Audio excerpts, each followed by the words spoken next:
J'ai retenu 2 articles pour essayer de comprendre pourquoi est-ce que l'IA chinoise DeepSeek, qui est arrivée là il y a quelques jours, peut-être quelques semaines maintenant, du jour au lendemain, ça a fait trembler le monde entier. Il y a Nvidia qui a perdu, je crois, à peu près 16% parce que Nvidia développe les semi-conducteurs et les puces et la puissance de calcul pour que ces intelligences artificielles fonctionnent. Si on voit que d'autres pays s'en sortent vachement bien en développant de nouvelles intelligences artificielles moins coûteuses, beaucoup plus puissantes et qui demandent moins de ressources, forcément, les sociétés dans lesquelles on croit à fond et dans lesquelles on injecte du cash comme Nvidia en bourse en pensant qu'on pourrait faire 10 fois mieux, et que du jour au lendemain, on découvre qu'il y en a qui font déjà 10 fois mieux avec 10 fois moins. En tout cas, c'est ce que voulait faire croire la Chine, de ce que j'ai compris. Ça va être une histoire en plusieurs épisodes. Je pense qu'il va y avoir beaucoup de rebondissements. C'est ce que j'appelle un Elon Musk-like. Voilà, c'est dès que tu commences à parler d'Elon Musk, en fait, toutes les semaines, tu pourrais parler d'Elon Musk parce qu'il y a toujours un truc complètement taré qui arrive. C'est ce qui se passe avec les IA. Et je trouvais ça important et intéressant d'en parler jusqu'à là, aujourd'hui, où il y aurait un article, on va le lire ensemble, où il y aurait un code caché qui enverrait du coup les données à une entreprise proche de l'armée chinoise, les données qui seraient collectées sur DeepSeek. Donc, il y a plein de... Alors, il va y avoir des théories du complot, des machins et tout, ça, moi, je rentre pas dedans, j'essaie juste de rentrer dans des sujets factuels. Je ne fais pas de politique non plus, donc tout ce que je vais juger là, c'est 2 pays qui développent 2 technologies méga puissantes et qui peuvent révolutionner notre façon de travailler, notre façon de vivre aujourd'hui. C'est déjà le cas avec ChatGPT que j'utilise moi au quotidien. C'est devenu mon Google, hein. Je sais pas vous aujourd'hui, dites-le moi dans les commentaires, pour ceux qui regardent en replay sur la chaîne Romain Lannéry en live ou qui nous écoutent en podcast. Mais pour moi, très sincèrement, ChatGPT, c'est devenu mon Google. Je n'utilise plus Google. Je vais simplement sur Google pour accéder aux sources que ChatGPT me donne. Voilà. Par contre, je vérifie chaque source. Je n'écoute pas que ChatGPT. C'est une fois que ChatGPT m'a donné une réponse ou m'a apporté de l'aide, je vais aller vérifier sur les sources, principalement via Google. Donc, ce que je veux retenir de là, c'est déjà la genèse du truc. C'est quoi DeepSeek, l'intelligence artificielle qui a été développée, du coup, par la Chine? Je voulais qu'on commence toujours par une source fiable. Nicolas, merci encore. Nicolas Lelouch de Numérama. C'est un article que j'ai retenu. C'est devenu l'app numéro 1 des téléchargements sur l'App Store américain. DeepSeek, ça a été la première intelligence artificielle générative qui a réussi à détrôner ChatGPT. Et derrière cette application, la vraie nouveauté, c'est qu'il y a un modèle open source qui est développé par une entreprise chinoise qui semble du coup avoir réussi à faire aussi bien qu'OpenAI ou Google avec moins d'argent, moins de moyens. Depuis son introduction en novembre 2022, ChatGPT est de très loin le service référence dès qu'on parle d'intelligence artificielle générative. Il y en a d'autres, Nicolas a noté Gemini, Perplexity, Claude, et il y a eu des alternatives à ChatGPT. Malgré ça, il n'y en a aucun qui a réussi à être aussi bon que ChatGPT. Et il s'est passé un truc le 26 janvier 2025, quand l'application DeepSeek est arrivée en open source sur l'App Store, ça a été un buzz incroyable.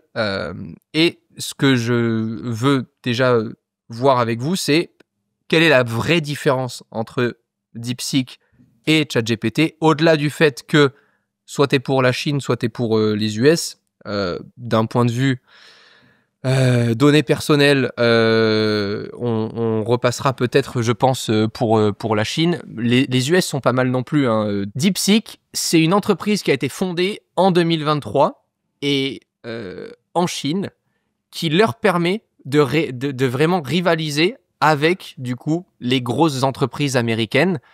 Parce qu'il y a une question à la fin, il faut quand même qu'on comprenne un truc, c'est qui aura l'outil le plus puissant qui réunira le monde entier et qui du coup détiendra l'ensemble des données personnelles du monde entier et le plus d'utilisateurs au monde. Et c'est un petit peu comme la bombe nucléaire, c'est quand tu l'as, c'est toujours mieux que quand tu l'as pas, pour les pays en tout cas. Et avoir une technologie aussi forte qu'une intelligence artificielle comme ChatGPT pour un pays, c'est énorme d'un point de vue pouvoir.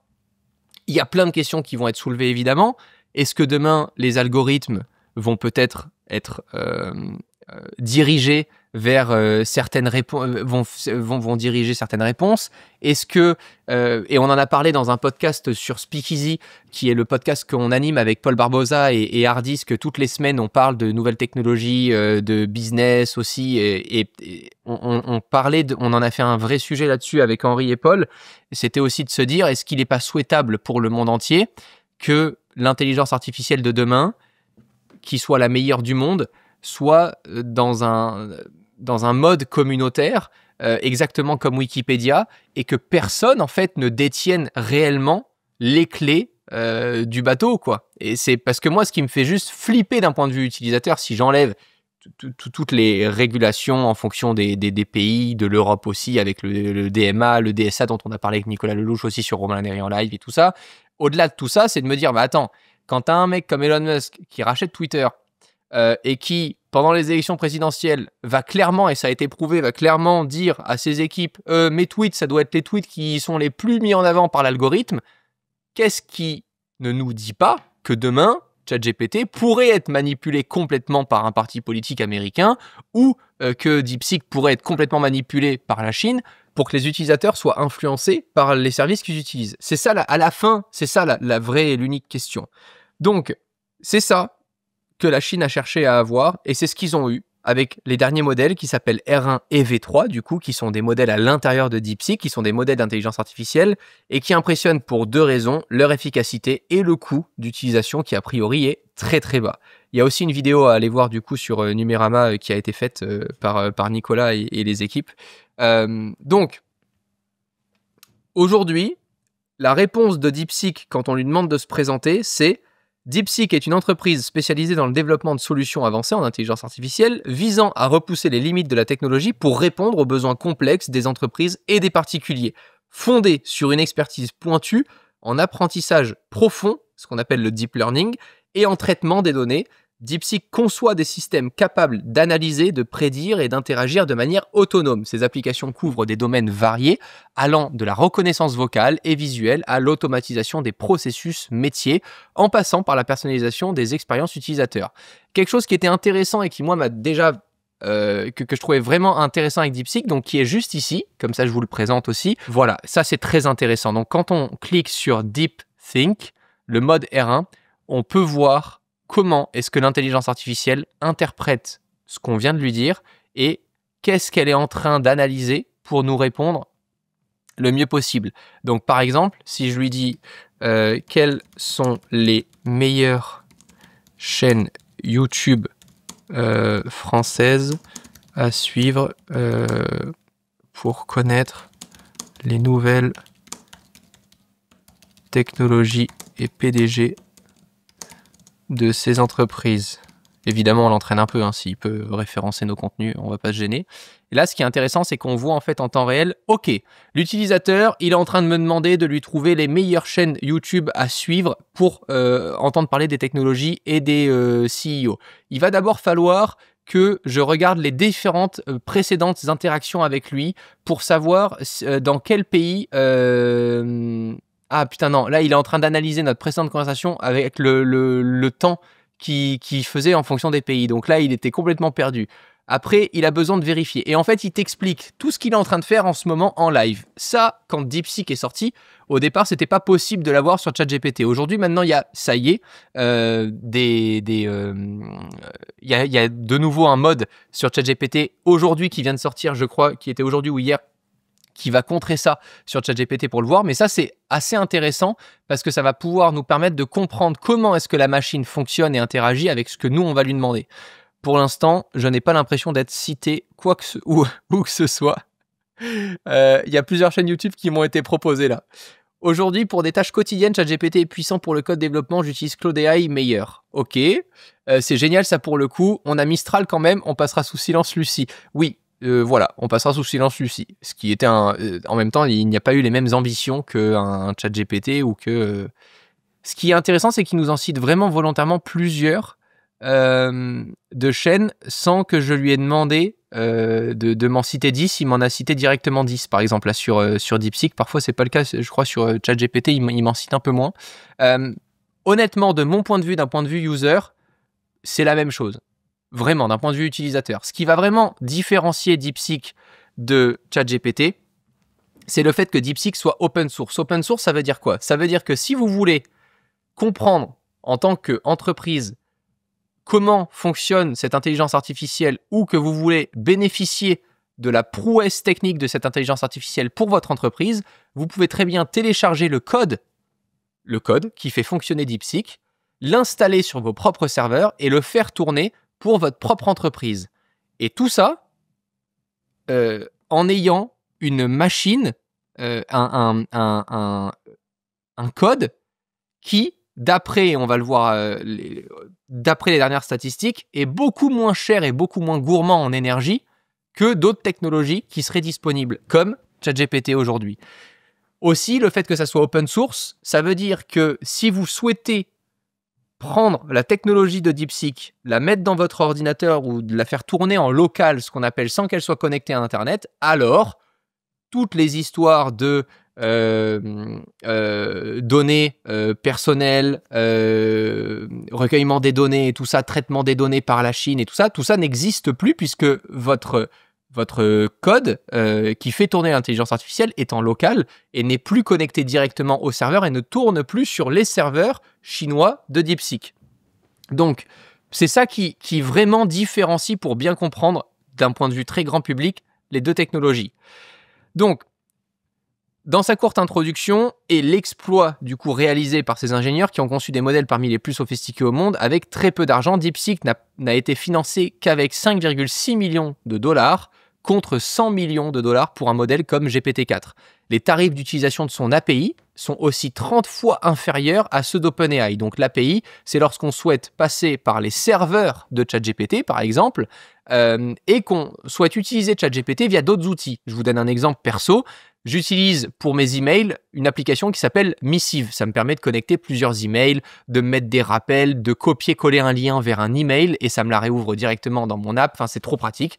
Pour ça, je peux, en fonction de l'abonnement que j'ai sur mon application Missive, je peux connecter l'API ChatGPT et intégrer la technologie ChatGPT à l'intérieur de mes emails pour avoir des suggestions de réponses, des traductions en direct, des réponses automatisées négatives ou positives.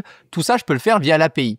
Là, la vraie prouesse, c'est que si demain j'utilise l'API de DeepSeek, déjà, ça va coûter 30 fois moins cher qu'OpenAI. Donc, imaginez le bordel que ça fout dans l'économie quand on a l'impression qu'OpenAI avec ChatGPT, c'est le big boss et tout ça, et que t'en as un qui arrive de Chine et qui dit « Alors, nous, on l'a fait pour 5,6 millions de dollars, vous l'avez fait pour 100 millions. » Ce qu'il ne faut pas oublier de dire, c'est que peut-être qu'ils l'ont aussi fait avec uniquement 5,6 millions de dollars parce que ChatGPT existait déjà et qu'avant, il y en a déjà qui ont dépensé beaucoup d'argent pour faire des intelligences artificielles. Donc, c'est normal et c'est même souhaitable.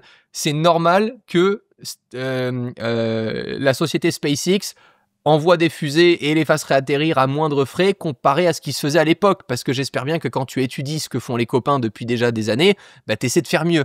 Donc moi, ça m'impressionne, c'est remarquable, mais ça va dans le sens d'évoluer techniquement. C'est ça qui est intéressant, je trouve. Une des particularités de DeepSeek, c'est d'avoir conçu aussi des modèles avec des puces considérées anciennes. Pour montrer en fait que DeepSeek fonctionnait avec beaucoup moins de ressources, ils ont utilisé des puces NVIDIA H800 qui pourtant, d'après les premiers tests, DeepSeek bat GPT-4o, la version donc et le modèle O1, dans de nombreux exercices, donc les modèles avancés de ChatGPT. Donc pour comprendre, parce qu'il va aussi y avoir une compétition entre les modèles d'intelligence artificielle, c'est comme les mises à jour, si vous voulez, c'est un peu ça. Il y a des mises à jour qui permettent de faire plus ou moins des exercices de la bonne façon. Par exemple, sur DeepSeek, vous pouvez activer un mode qui sera beaucoup plus adapté pour, par exemple, des calculs de mathématiques ou alors pour de la rédaction. On peut aussi activer là le mode search pour chercher depuis Internet. Refais ta recherche. Par exemple, si je lui dis, et là, via le mode search, ça sera directement un résultat qui dépendra d'Internet. Salut Félix, j'espère que tu vas bien. Ça va être intéressant parce que, en fait, en ce moment, pour moi, la vraie suite, c'est exactement comme ChatGPT Task. Si vous ne l'avez pas découvert, c'est dispo aux États-Unis pour l'instant. là, il va peut-être me donner les mêmes réponses. C'est assez intéressant d'ailleurs de voir ça. On peut le laisser tourner en fond. GPT Task, l'aboutissement des intelligences artificielles pour moi, c'est lorsqu'elles seront capables d'exécuter plusieurs choses de façon autonome et sans toi. C'est exactement ce qui est en train de se passer. Voilà, on a des résultats d'ailleurs très différents. Là, on le voit en live. On a Léo qui est proposé, on a The Collection qui est proposé, on a Monsieur Greux qui est proposé. Donc là, quand il cherche via Internet, il cède des articles et des recommandations aussi du pays dans lequel je suis. Et donc, on a des précisions sur des chaînes YouTube qu'on n'aurait pas eu de base, qui sont, je trouve, parfois moins poussées dans la réflexion, mais plus intéressantes dans le côté source des choses actuelles. GPT Task, pour vous donner une idée, ça, DeepSeek le fait pas encore, si je vous dis pas de conneries, je crois que je l'ai pas encore vu. C'est une toute nouvelle fonctionnalité en bêta qui est sortie aux États-Unis et qui permet par exemple de dire, peux-tu me réserver le restaurant, je vais donner un restaurant que j'aime bien, Emilio's Balatos, peux-tu me réserver une table pour 4 chez Emilio's Balatos le 10 février à 12h30. ChatGPT Task va prendre cette tâche et va pouvoir appeler directement le restaurant et réserver une table en votre nom en parlant tout simplement à votre place. Et ça devient des agents IA. Et c'est pour moi le plus intéressant qui va suivre. En plus de DeepSeek V3, l'entreprise chinoise propose différents modèles spécialisés dédiés au code ou aux maths, comme on en a pu en parler aussi. Un modèle de raisonnement comparable aussi à ChatGPT O1, mais pour 27 fois moins cher par question, et il est capable de s'auto-interroger et de simuler une réflexion pour résoudre un problème sophistiqué. Et ces résultats, du coup, impressionnent déjà les chercheurs qui le positionnent déjà comme un rival d'O3, le futur super modèle d'OpenAI. Alors, le développement open source, c'est l'autre prouesse de DeepSeek, comme on en a parlé. Ce n'est pas l'avis de Yann LeCun, le responsable de l'intelligence artificielle chez Meta, qui voit en DeepSeek une humiliation pour les grands groupes privés comme OpenAI et Google qui, malgré un très grand investissement et des recherches gardées secrètes, sont dépassés par des technologies open source. C'est le free mobile de ChatGPT, quoi. C'est vraiment, t'arrives et tu dis, bon, tout ce qui se faisait jusqu'à présent, on s'en fout, et on fait, voilà, on va faire des tout nouveaux prix, des tout nouveaux forfaits, et on va bien voir si les clients le préfèrent. Je pense que les clients, à la fin, paieront toujours moins cher, et seront prêts même, à mon avis, à oublier un petit peu que la plupart des données, on ne sait pas trop ce qu'ils en foutent. Quoique, on va le voir juste après, et ça réserve des surprises. Et je pense qu'à la fin, c'est l'argent qui prime. Une des particularités de DeepSeek est que le code source de DeepSeek V3 et DeepSeek R1 sont disponibles en ligne et tout le monde peut les utiliser. Et avec cette approche ultra ouverte, la Chine fait un pari différent des États-Unis qui pourrait l'aider à attirer les meilleurs chercheurs chez eux au vu d'un prix ultra compétitif et du projet open source. Donc tu as les deux choses, tu as le fait d'utiliser leur serveur et la ressource que ça demande qui est beaucoup moins cher, mais au-delà de ça, le projet est complètement open source, donc tu peux le prendre, le faire tourner sur tes machines, ça te coûte que dalle, ça te coûte l'énergie de tes machines à toi. C'est open source quoi. Pour ceux qui ne savent pas ce que c'est open source, c'est ça. Une question aussi intéressante. Est-ce que DeepSeek est-il censuré par la Chine? Ce qui est intéressant, c'est de se dire que beaucoup de choses intéressantes. Le fait que ça soit open source, si tu le fais tourner en local, évidemment que tu enlèves toutes les censures possibles puisque le serveur chinois n'est plus interrogé. Donc ça, c'est la première prouesse, je trouve, de DeepSeek en open source, c'est qu'une fois que tu le fais tourner en local, tu fais ce que tu veux de lui. C'est le tien, quoi, presque. Et ça pose... alors... J'ai pas non plus envie de partir dans un truc où c'est génial, c'est incroyable, parce que ceux qui vont le faire tourner en local, c'est même pas des mecs comme moi. Parce qu'en fait, à la fin, ce que je veux, c'est que ça soit simple, et je vais sur Internet, et puis je tape DeepSeek, et je suis sur DeepSeek ici, et je converse avec l'IA. J'ai pas envie de me faire chier à l'installer en local. Donc, la majorité des utilisateurs, ça sera pas du local. Et c'est ça qu'il faut rappeler, c'est que pensez quand même à où vont vos données, chez qui elles sont stockées. Peut-être qu'il y aura d'autres intelligences artificielles avec des serveurs qui ne seront pas des serveurs chinois et qui permettront, du coup, d'utiliser quand même DeepSeek, puisque DeepSeek est open source, sur d'autres serveurs. Je crois que c'est déjà le cas. Je les ai pas là en tête, mais je crois que c'est déjà le cas. Donc, vous à ça aussi, mais il va y avoir quand même de plus en plus des questions là-dessus. Parler à un LLM, donc un Large Language Model, donc un langage très large de modèles, c'est une IA, quoi. En gros, c'est comme ça qu'on catégorise la techno derrière une IA, c'est un LLM chinois. Est-il vraiment une bonne idée alors que le régime de Xi Jinping, pardon, je le prononce tellement jamais, est réputé pour son contrôle de la parole? Le chatbot de DeepSeek est-il disponible gratuitement en ligne et sous la forme d'une application et en effet censuré? Donc on est complètement d'accord là-dessus. D'ailleurs, je l'ai testé moi-même, je vais pas le tester en live, je vais pas me risquer à ça, mais il y a parfois soit la réponse au tout début apparaissait et ensuite s'effaçait, soit maintenant, on t'affiche directement le fait que les serveurs ne sont pas disponibles pour répondre à la question. Voilà, donc maintenant, considérer que DeepSeek est juste un chat GPT chinois est sans doute une erreur. Le chatbot a des limites, mais le modèle open source peut être utilisé librement par les développeurs. Les travaux de l'entreprise pourraient profiter à des entreprises américaines ou européennes tout en accélérant le développement de chatbots à des coûts inférieurs. C'est pour moi la partie la plus intéressante qui est à retenir. J'ai du coup sous le coude encore un ou deux articles qui peuvent être intéressants, qui étaient ici. Donc, il y a deux choses. L'impact sur la bourse que je voulais aussi comprendre autour de DeepSeek. Pourquoi est-ce que les entreprises américaines ont terriblement chuté? Puisque Nvidia a perdu par exemple près de 17% de sa valeur. Je remercie, je le fais à chaque fois, donc je le remercie. Denis Vaillant de Mac Forever, merci pour l'article qui nous sert dans ce live. J'aime bien rendre à César ce qui appartient à César quand même. En une seule journée, ce qui a effacé à peu près 589 milliards de dollars de capitalisation boursière. C'est juste colossal quand il y a eu DeepSeek annoncé, puisque encore une fois, ce qui s'est passé, c'est que DeepSeek a annoncé, ils annoncent le fait que ça coûte beaucoup moins cher et qu'en plus de ça, ça a coûté 100 fois moins cher à peu près à développer, 50 fois moins cher, pardon, à développer. Évidemment que pardon, 50 fois, attends, je veux pas dire de conneries, je déteste être le con du 5,6 millions de dollars contre, c'était tout à l'heure un peu plus de 100 millions, je crois, un truc comme ça, c'était complètement taré. Pour ChatGPT, ça a été 100 millions de dollars, donc 5,6 millions de dollars financés pour développer DeepSeek contre 100 millions de dollars pour ChatGPT, ce qui est juste colossal. En observant plus en détail les ressources de DeepSeek, on constate que l'entreprise dispose en réalité d'une infrastructure massive, comparable à celle des plus grands laboratoires d'IA américains. Toujours selon SemiAnalysis, elle utiliserait près de 50 000 GPU Nvidia, ce qui la place au même niveau que les géants du secteur comme OpenAI et Google DeepMind. Pourquoi alors minimiser les coûts annoncés? Certains analystes y voient une tentative de communication agressive pour s'imposer comme une alternative ultra compétitive aux entreprises occidentales. D'autres y voient une manœuvre pour déstabiliser Nvidia et profiter de la panique sur les marchés. Donc c'est quand on commence vraiment à essayer de regarder exactement ce qui se passe, je pense aussi que c'est pas... Enfin, j'ai du mal à concevoir que tu puisses produire DeepSeek pour 5,6 millions. À un moment, et évidemment, comment tu veux aller vérifier exactement ce qui a été dépensé en Chine? Je sais pas.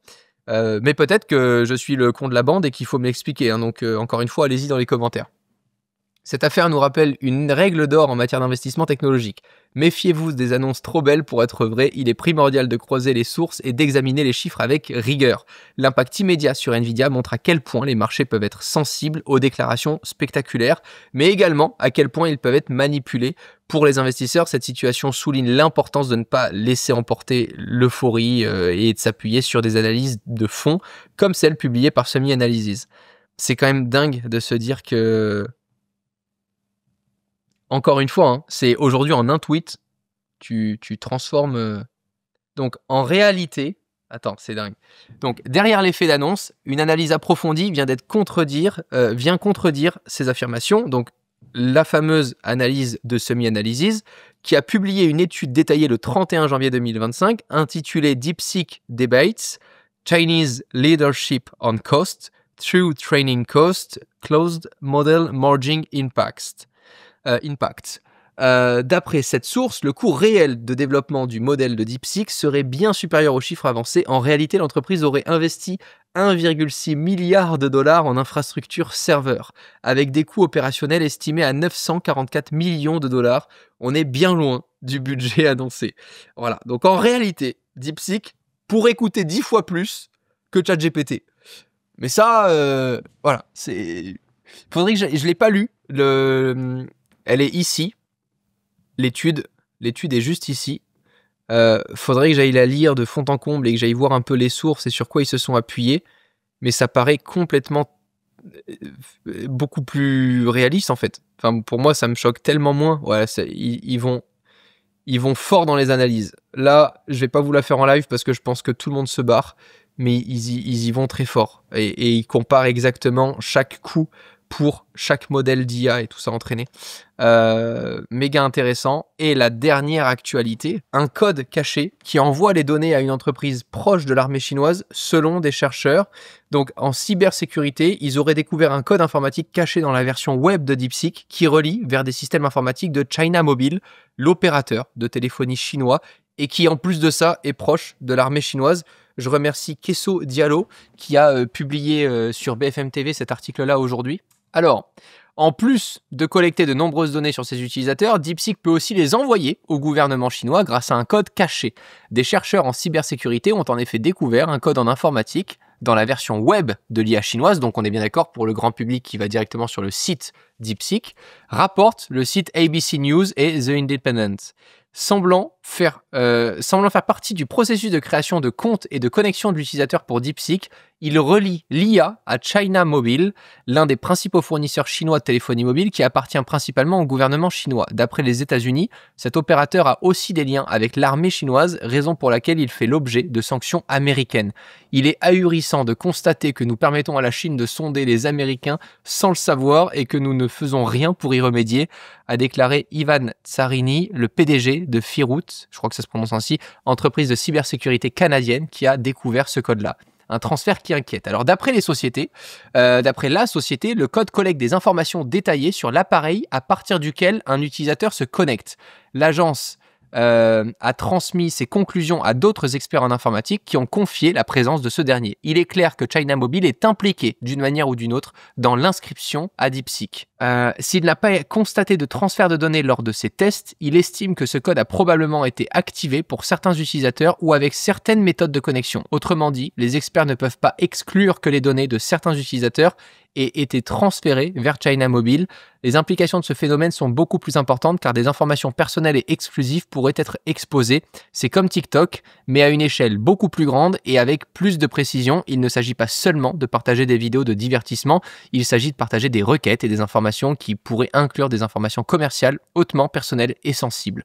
Selon lui, il est difficile de croire que ce code a été introduit par accident dans la version web de DeepSeek, évidemment. Ça, évident. Et c'est ça qui fait flipper, parce que honnêtement, il y a un truc, par exemple, que je ferai jamais en live, mais qui est complètement fou. Faites-le de votre côté si vous utilisez beaucoup une intelligence artificielle. Demandez-lui de vous raconter les choses les plus personnelles qu'il sait sur vous. Voilà. Eh ben, vous allez bien flipper. Vous allez peut-être dormir un poil moins bien à cause de moi ce soir. Je vous assure, c'est horrible. Cette question-là, vous le demandez à n'importe quelle IA aujourd'hui, vous lui posez une question. S'il y a une question à poser à une IA, c'est « Raconte-moi tout ce que tu sais sur moi de plus personnel. » Et c'est incroyable. Je vous donne un exemple tout con. J'avais transféré des PDF de banque, j'avais transféré des PDF de comparateurs de prix, mais je vous dis des trucs tout bêtes, pour des photographes, pour des événements, et il peut me resituer exactement quel événement personnel va se passer. Enfin, c'est complètement taré. Vraiment, mais en même temps, c'est normal, c'est moi qui lui donne la ressource, tu vois, je l'ai, quoi. Alors, le rapport met en évidence des coûts d'infrastructure massifs, capex total des serveurs, coûts d'exploitation des clusters. Contrairement aux idées reçues, l'entraînement du modèle DeepSeek ne s'est pas limité à 6 millions de dollars, chiffre souvent cité à tort en réinvité. Alors attends, du coup on va s'amuser ici. L'article révèle avec une réduction potentielle, est-ce qu'il me met la même chose ou est-ce que lui, il est en train de me faire une version beaucoup plus cool? Attends. Oh, c'est pas du tout le même résumé comme par hasard. Leur trafic quotidien dépasse désormais celui des concurrents comme Claude, Perplexity et Gemini. Mais c'est dingue! Il est en train de se vendre tout seul, lui. Mais il est en roue libre. DeepSeek et iFlyer partagent des ressources, y compris des clusters de GPU avec un investissement total estimé à plus de 500 millions de dollars. Attends, DeepSeek a payé combien, du coup, pour être développé? Donc là, je demande en live, ça me fume. En résumé, DeepSeek est un acteur clé dans l'évolution rapide de l'IA avec des avancées technologiques et là, qu'est-ce qu'il me dit lui à la fin? En résumé, DeepSeek est en passe de devenir un acteur clé dans l'IA open source avec un modèle économique agressif et des innovations technologiques majeures, mais son avenir dépendra fortement des restrictions d'exportation américaines et des réactions du gouvernement chinois. Et lui, à la fin, il me met économique qui redéfinissent les standards de l'industrie. Putain, c'est dingue comme tu vois tellement... Oh là là là là, c'est tellement pas impartial. Et là, comme par hasard, les serveurs sont plus dispo sur DeepSeek. Oh, comme c'est bizarre. Oh, comme c'est bizarre alors. Dis donc. Mais c'est fou. Attends. Oh non, je n'ai pas vu ta réponse. J'avais lu sur 2-3 threads que ça marchait parfois. Attends, je vais essayer. On commence à rentrer dans un truc un peu plus deep là. Là, ça devient rigolo. C'est que du protectionnisme économique américain, ça. Genre, on a moins de tokens, quoi. Mais le serveur de DeepSeek sature vite, non? Alors là, il sature très vite, comme par hasard. Vraiment. Il sature un peu trop vite. Oui, DeepSeek a clairement sous-estimé ses coûts d'entraînement dans ses déclarations publiques. Putain, et c'est incroyable. DeepSeek, il veut plus rien savoir là. C'est dinguissime. C'est taré ce qui se passe. Putain, en live, on le voit, quoi. Ben ça, pour moi, c'est un problème. Ça, c'est vraiment un putain de problème. Oh, c'est dingue. Essaye, genre, imagine que tu devais financer une IA comme toi. Combien ça coûterait? Essaye, genre, imagine... Ah, bien, pas mal, on peut essayer. Combien ça me coûterait de développer une IA aussi super que toi? On va essayer de le brosser dans le sens du poil. C'est dingue ce qui se passe. J'ai comparé GPT et DeepSeek et pour moi, il n'y a pas photo, DeepSeek est bien plus performant. Complètement. Sur beaucoup d'aspects, je le trouvais aussi très performant. Et je le trouvais vachement fluent dans les langues aussi. Pour le coup, ChatGPT me parle français correctement, mais il y a toujours un tout petit truc qui fait que je me sens pas proche, on va dire. Et DeepSeek, quand il parle français, franchement, c'est assez intéressant. Je pense qu'il a complètement planté. On va laisser tomber. Voilà, on a vu DeepSeek.